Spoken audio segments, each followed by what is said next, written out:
Je pense que c'est d'autant plus facile d'entreprendre à 25 ans quand on n'a absolument aucune contrainte de famille, notamment sur des enfants ou des choses comme ça, où en fait on est complètement libre.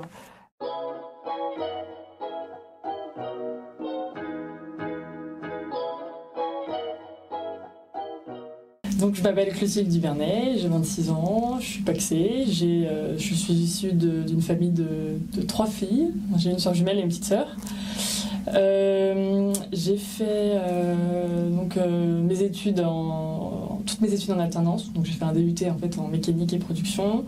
Après j'ai enchaîné avec une prépa et ensuite une école d'ingénieur en performance industrielle et innovation. Donc j'ai eu la chance de travailler dans l'aéronautique chez Dassault Aviation et dans l'automobile chez Bosch. Donc je suis sortie d'école d'ingé avec déjà en fait 5 ans d'années d'expérience en entreprise déjà. Et donc à la suite de ça, j'ai monté la société Olfi, qui est née pendant mes études d'école d'ingénieur. Donc la société Olfi développe une solution innovante pour ajouter la dimension olfactive aux expériences de réalité virtuelle. Cette entreprise a pour mission en fait d'humaniser la technologie à travers le sens olfactif pour en fait recréer du lien et travailler sur les émotions dans les technologies.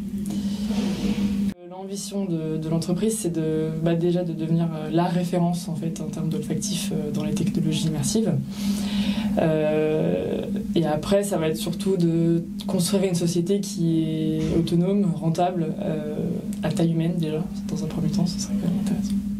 Et mon rêve pour Olfi, ce serait de créer en fait un peu une entreprise qu'on appelle libérée. Donc c'est une entreprise qui repose uniquement sur des pôles de management par compétences. Et ce serait que ça devienne un peu cet objectif et qu'elle soit rentable de manière autonome et qu'elle puisse vivre en fait, qu'elle soit rentable quoi, à taille humaine. Alors c'est vrai que la partie olfactive du projet, elle est issue un peu d'une passion que j'ai depuis tout le temps, et c'est vrai que la dimension olfactive c'est quelque chose qui m'a toujours fascinée parce que c'est vraiment ça crée vraiment de la joie. Je sais pas, quand on passe à côté d'une boulangerie et que ça sent le pain au chocolat, c'est con, hein, mais 3 secondes, on est là genre waouh, ça sent bon, ça dure 3 secondes, mais c'est une espèce de sensation qui est ultra agréable. Et pareil, quand on passe à côté d'une pizzeria ou je sais pas, et je trouve que voilà, ça a toujours été quelque chose de très convivial et j'avais envie de le pousser un peu, d'en faire peut-être mon métier, mais en tout cas de le réintégrer dans les technologies, dans notre monde qui est de plus en plus virtuel. Et j'ai aussi la chance d'avoir un copain qui est très fort en cuisine, donc qui m'a fait découvrir plein de saveurs, plein d'épices, plein de choses, plein de plats qui sentent bon. Donc l'un dans l'autre, en fait l'idée elle est vraiment venue, en fait on faisait vraiment la cuisine, c'était pour la Saint-Valentin je me souviens, on faisait un plat, et lui il a fait pas mal de voyages en Thaïlande, et donc on faisait un plat thaïlandais. Et ça sentait vraiment trop bon et j'avais juste qu'une envie, c'était de pouvoir partager ça en fait avec mes potes, avec ma famille, leur dire regardez ce qu'on est en train de cuisiner, ça sent vraiment trop bon, faut limite que vous veniez manger quoi, parce que ça sent vraiment trop bon. Et du coup j'avais envie de créer une techno qui puisse intégrer les parfums, quoi, les arômes, les odeurs.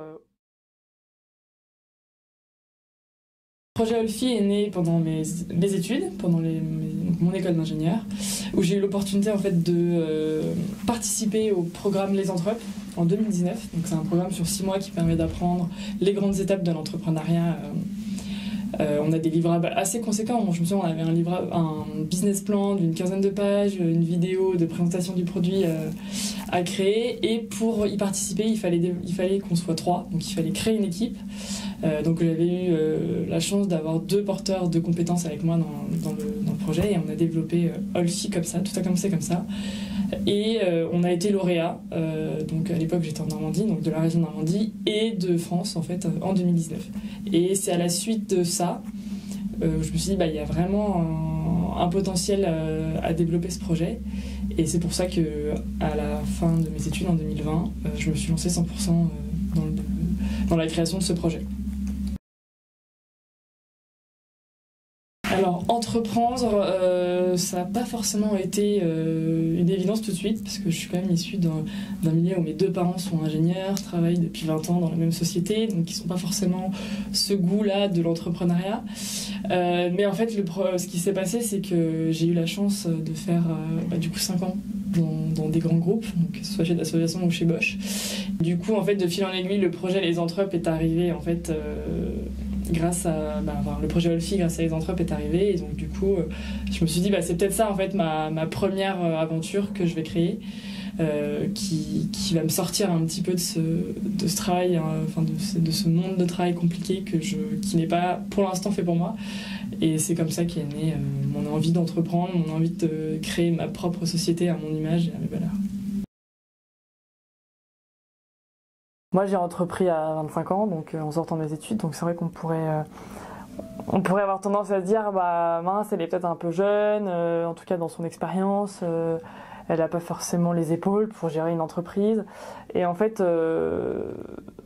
c'est faux. C'est-à-dire que aujourd'hui, on a tous les outils nécessaires, grâce notamment à Internet, aux structures d'accompagnement, pour gérer une entreprise comme tout le monde. Et je pense que c'est d'autant plus facile d'entreprendre à 25 ans quand on n'a absolument aucune contrainte de famille, notamment sur des enfants ou des choses comme ça, où en fait on est complètement libre. Et c'est plus facile de le faire à ce moment-là que de le faire peut-être à 50 ans, où on doit quand même anticiper pas mal de choses si on a déjà une vie de famille, des enfants, gérer, anticiper beaucoup de choses. Et donc je pense que vaut mieux entreprendre jeune si on peut, je pense. J'ai eu le statut d'étudiant entrepreneur dès mon arrivée en école d'ingénieur, donc c'est vrai que je suis un pur produit, on va dire, de pépites, de l'évolution de ce que peut être un étudiant entrepreneur qui passe après auto-entrepreneur et après dirigeant d'une start-up. Ce que ça m'apporte au quotidien, c'est la débrouille, clairement. C'est vrai qu'aujourd'hui, je suis tout de même toute seule à développer le projet. Donc quand j'ai une contrainte ou quand j'ai une problématique, il faut que je me débrouille, que je trouve une solution. Donc on développe alors c'est vrai que ça reste des compétences, mais on développe vraiment des compétences de débrouillardise. On va chercher des idées, des solutions, de créativité aussi d'ailleurs, dans le pilotage et dans la résolution des problèmes. Néanmoins, je me sens pas réellement seule, puisque je travaille quand même avec beaucoup de partenaires. J'ai la chance d'être accompagnée notamment par LMT, mais aussi par des partenaires techniques et des partenaires que j'appellerais des nés pour toute la partie olfactive.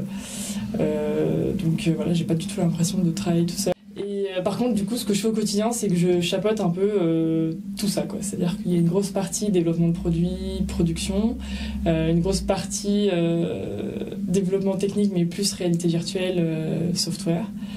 Une partie développement sensoriel avec toute la partie olfactive, et ensuite je qualifierais ça plus d'administratif, c'est-à-dire gestion de l'entreprise, aller chercher des fonds, participer à des concours, augmenter la visibilité de l'entreprise. Voilà, ça fait un peu des gros blocs que je pilote en fait au quotidien. Moi, je conseille vraiment aux entrepreneurs de se faire accompagner par des structures, parce que ça permet, quand on ne sait pas dans quoi on s'embarque, ça permet vraiment de structurer les étapes, de valider les étapes, et moi je suis quasiment convaincue, alors c'est vrai que j'ai pas forcément de chiffres, mais je suis convaincue que le nombre de startups accompagnées ont plus de chances de réussir que des projets non accompagnés. Ça c'est clair et net, parce que ça vous évite un tas d'erreurs, au-delà des étapes, de la validation des étapes d'un projet, c'est aussi se rassurer, c'est aussi se comparer avec d'autres entrepreneurs qui sont dans les incubateurs. C'est un échange de partage, c'est du partage, c'est un échange de compétences, de savoir-faire, et c'est ultra important dans l'évolution d'une start-up, je trouve, de pouvoir bénéficier ça. En fait, c'est aussi travailler son réseau aussi, hein, donc oui, moi je conseille fortement de se faire accompagner.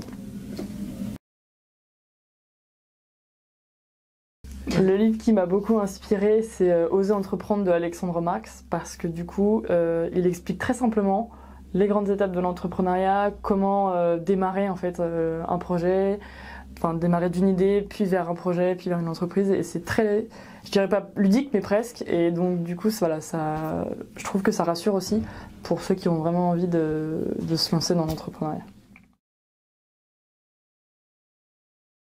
Moi, je pense que c'est complètement compatible d'allier écologie et technologie. Et je pense que là, il y a un point, il y a quelque chose à faire. Et il y a plein de startups d'ailleurs qui s'y mettent. Et heureusement qu'elles sont là. Moi, c'est vrai que j'ai pas forcément un lien direct avec l'écologie. Je pense que je participe plutôt au bien-être et au fait que les gens vont un peu se recentrer sur l'essentiel et pas non plus être perdus dans les technologies. Mais je suis vraiment convaincue que c'est possible et qu'il faut juste qu'on remette un peu l'économie sur des priorités aujourd'hui, quoi. Moi, j'ai fait toutes mes études dans des milieux masculins. Donc je suis habituée en fait à travailler dans ce milieu-là. Donc c'est vrai que je ressens pas entre guillemets d'infériorité où je vais plus galérer qu'un homme. Enfin, je m'en rends pas du tout compte parce que voilà, j'ai toujours été en compétition avec des hommes entre guillemets dans les études. Par contre, c'est vrai que je vais pas. Voilà, je trouve que c'est important que les femmes s'intéressent aux technologies, s'intéressent à des domaines. Enfin, qu'elles aient pas peur d'y aller parce qu'il y a que des hommes. Au contraire, je pense que c'est vachement intéressant d'avoir une mixité des profils dans des projets. Donc, moi, je serais plutôt pour prôner les femmes dans la technologie et voilà, après, j'essaye non plus de pas trop en jouer, parce que c'est assez simple. Aujourd'hui, on est quand même dans un monde où il faut mettre des femmes partout dans des postes techniques clés. Donc c'est vrai que c'est plus facile. On pourrait se dire que c'est plus simple d'aller faire des concours où c'est pour spécialement pour les femmes, parce que voilà, on a un projet technologique, etc. Donc il faut aussi trouver un juste milieu dans tout ça. Mais voilà, c'est sûr qu'il vaut mieux pousser les femmes en tout cas qu'elles osent, si ça les passionne, d'aller dans les technologies.